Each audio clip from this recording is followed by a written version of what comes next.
We all have a fascination with death. Part of what makes us human is our knowledge of our own mortality. We know that someday we will all die. This idea of mortality has led to the growth of religions and philosophies as well as scientific advancements. We fight against death, knowing that we will almost certainly lose, but we fight anyways. And you know what? We've been pretty successful.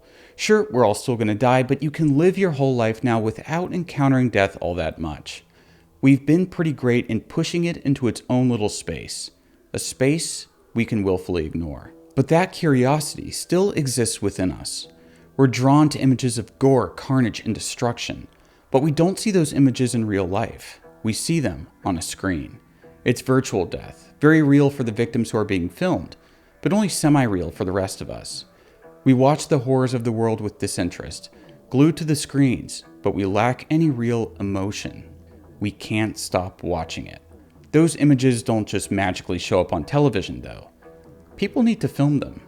Those people are called stringers, but they're also known as Nightcrawlers. Dan Gilroy's debut film Nightcrawler, which released in 2014, quickly became a mainstay in the Literally Me canon because of the coyote-like character of Lou Bloom. Gyllenhaal basically starved himself for the role, losing something like 28 pounds. According to the director, Gyllenhaal would bike to set and then only eat kale salad so that he would actually feel like he was starving, and thus add that extra bite to his character. He's a haunting portrait of the new American worker, a worker who knows that job security is a myth now, who participates in the gig economy, who fights stagnating wages, and who understands that cash is superior to morality. His moral compass is simple. Will this action result in a more positive business transaction or not? Hey, what are you doing? Nightcrawler really is about the Sigma grind set. If you want to be like Lou Bloom, if you want to be as financially successful as he is, then you have to work long hours, basically not eat, basically not sleep, read a ton of self-help and business books, and maybe, just maybe, bend the law. If Lou Bloom was working today in 2023, do you think that he would have read 0 to 1? I think so. Before we get into the meat of the movie, a little backstory. Years before he even wrote the script, Gilroy became fascinated with Arthur Felig, most famously known as Ouija, a photographer who helped to pioneer the art of crime scene photography. Ouija would follow emergency services in New York City and document the aftermaths of the various tragedies, often getting there before the police. He would sell the photos to tabloids and magazines, with his photos appearing in publications such as Daily News and Life magazine. His collection of crime scene photographs would go on to inspire the classic police procedural film, The Naked City. He even went on to work as a technical consultant and photographer on Stanley Kubrick's satirical masterwork Dr. Strangelove, or How I Learned to Stop Worrying and Love the Bomb. There was a movie that released in 1950 about this line of work called Shakedown. Go and watch it and you'll see how close it is to Nightcrawler. It's a film noir about a sociopathic crime photographer whose work is somewhere between journalism and criminal. Except, unlike Nightcrawler, this film doesn't have a happy ending.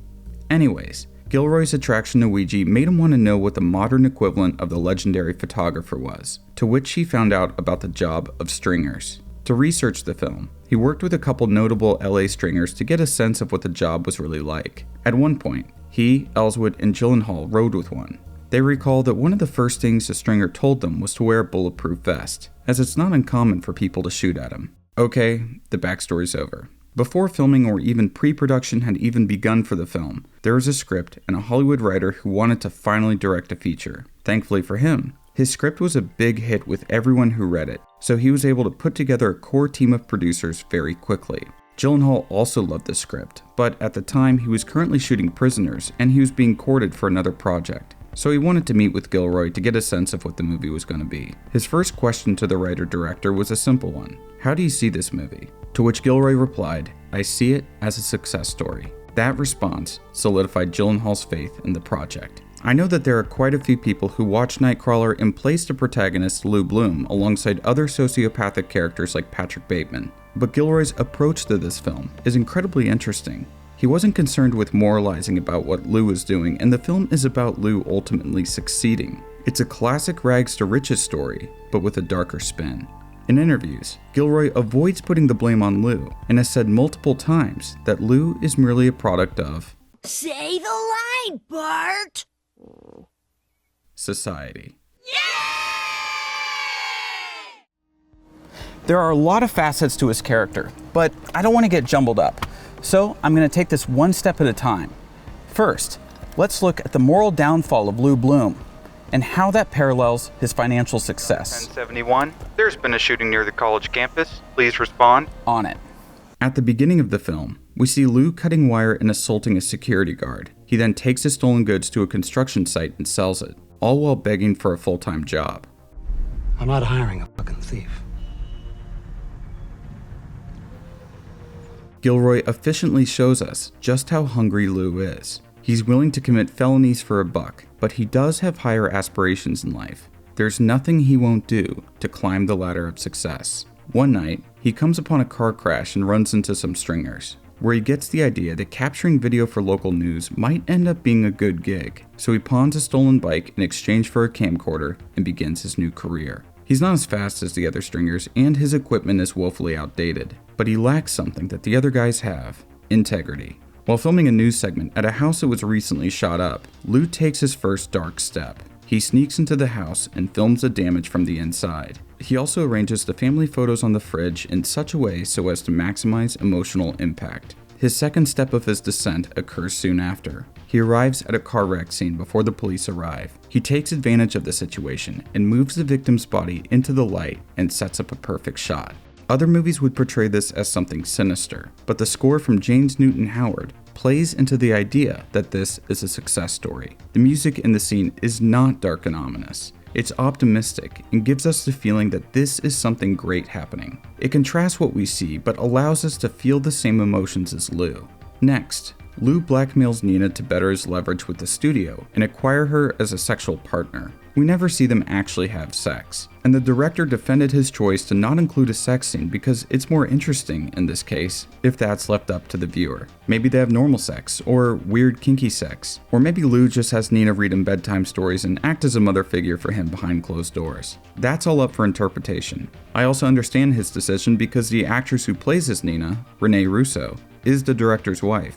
At this point, Lou is doing pretty well for himself, but he has a problem: competition. Joe Loader, played by the late great Bill Paxton, is a classic stringer. He plays by the old rules and he's got a good thing going. Joe recognizes that there's something special with Lou, and that Lou might be a very intense competitor, and so he tries to hire him, but Lou doesn't want to work for anyone. He wants to eventually become a media mogul, so he not so politely declines the offer.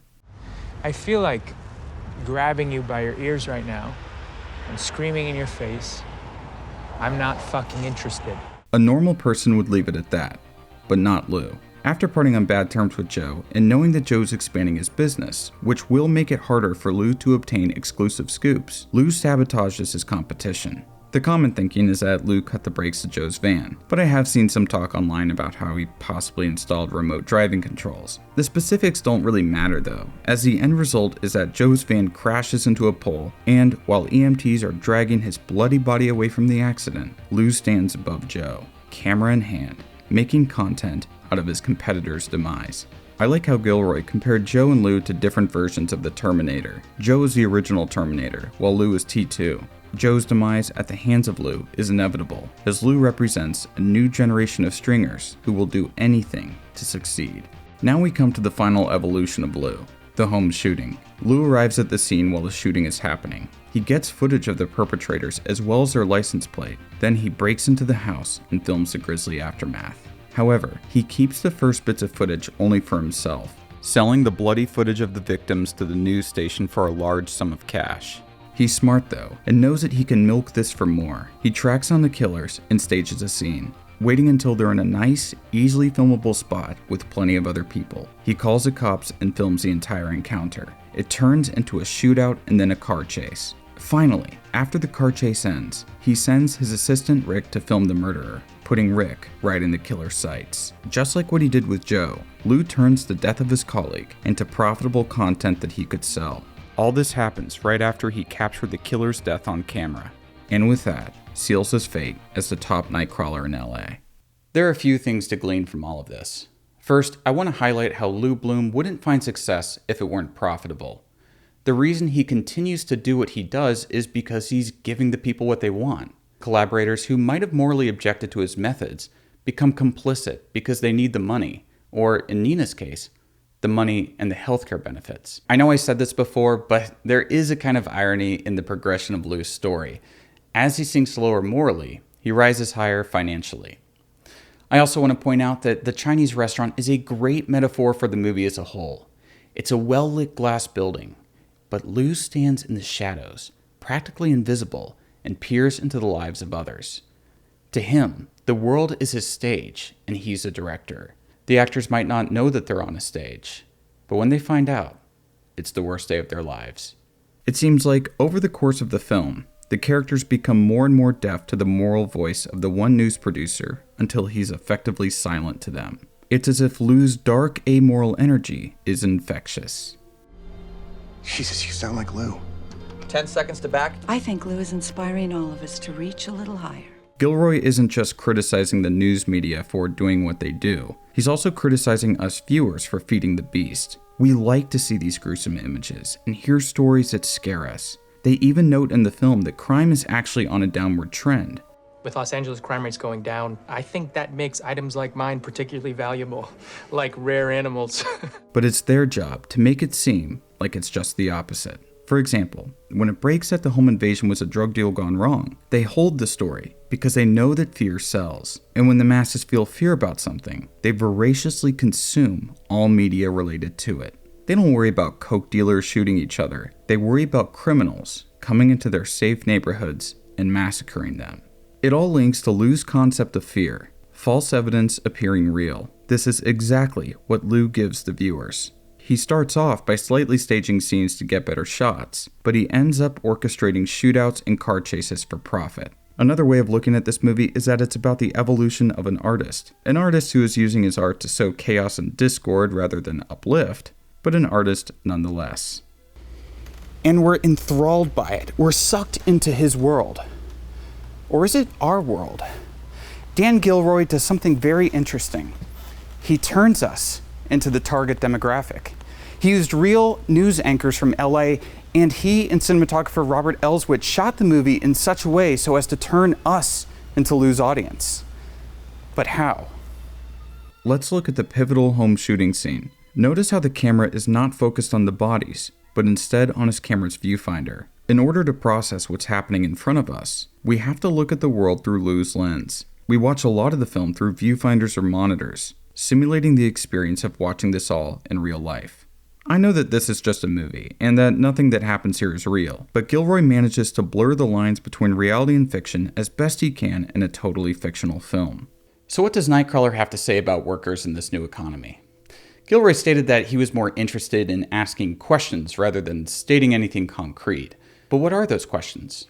In order to succeed now, must we be willing to slit some throats on our way to the top? Is our economy and our culture so transactional at this point in time that morality is merely a liability? Might have stepped on a few fingers and toes. Heck, may have even slit a few throats along the way. But that's business. The filmmakers present a couple dichotomies in this movie to explore these questions. There's the juxtaposition of Joe and Lou, which we already discussed, although I will say that Joe is most likely not a very moral person, just not as immoral as Lou. There's also the contrast between Lou and his assistant Rick. Rick is a guy sleeping in a garage with close to no prospects. The fact that he takes the job despite only being paid $30 a night shows just how desperate he is. He comes across as a pretty normal guy. There is a disconnect between him and the various victims of whatever tragedies they film because he and Lou didn't cause any of them. They're just filming them to keep the public informed. But when Lou starts causing violence is when Rick objects. But he doesn't object by leaving. He's still effectively homeless and he's not making enough money to move out. So he really wants that money. He objects by demanding a 50-50 split of the profits. He makes a Faustian deal with the devil for a sum of cash. And in turn, the devil gets a soul. Not only does Lou get Rick killed, he also turns Rick into Lou, a man who cares more about capital than about what's right or wrong. He receives a total death, a death of both body and spirit. I'm reminded of an exchange they have right before the climax. Rick tells Lou that Lou doesn't understand people, to which Lou replies with, "What if my problem was not that I don't understand people, but that I don't like them?" What if I was obliged to hurt you for something like this? Watching Lou is like watching some kind of inhuman creature try to be human. He's also a bit of a contradiction. At once, he's childlike, but also ruthless. He talks in platitudes and recites talking points about how to build great businesses while screwing over anyone who gets in his way. Gyllenhaal accurately described Lou as a coyote. He's hungry, animalistic, only thinking about what he can do that will benefit him. He doesn't think in human terms. You left your dead partner. Well, the ambulance has arrived. They're trained professionals. There might be an argument that Lou is the Nietzschean Übermensch, but I don't buy it.